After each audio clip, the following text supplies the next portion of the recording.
घर की दहलीज पर कदम रखते ही सामने दीवार पर मम्मी का मुस्कुराता फोटो देखकर उसके कदम वहीं रुक गए। ना जाने कितनी देर अपलक वह मम्मी के फोटो को निहारती रही।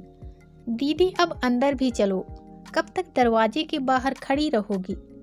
उनको बस स्टैंड से लेवाने गए संतोष ने पीछे से आते हुए कहा। हाँ चलो, कहते हुए वह घर के अंदर दाखिल हो गई। मम्मी की फोटो के आगे हाथ जोड़कर प्रणाम करने के बाद वह कमरे का मुआयना करने लगी। संतोष उसका बैग लेकर अंदर के कमरे में चला गया। कमरे में करीने से सजाकर रखी गई एक भी वस्तु से उसे कहीं भी इस बार अपनेपन का एहसास नहीं हो रहा था।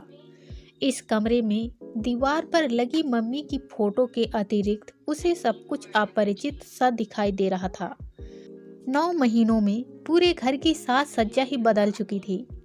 लड़की के नक्काशी वाले पुराने सोफे की जगह मखमली गद्दी वाले नए सोफे ने ले ली थी। एक समय मम्मी की पसंद रही। भारी भरकम सेंट्रल टेबल की जगह पर कांच वाली राउंड सेंट्रल टेबल आ चुकी थी। खिड़की के पास कमरे के कोने में मनी प्लांट का पॉट रखा हुआ होता था।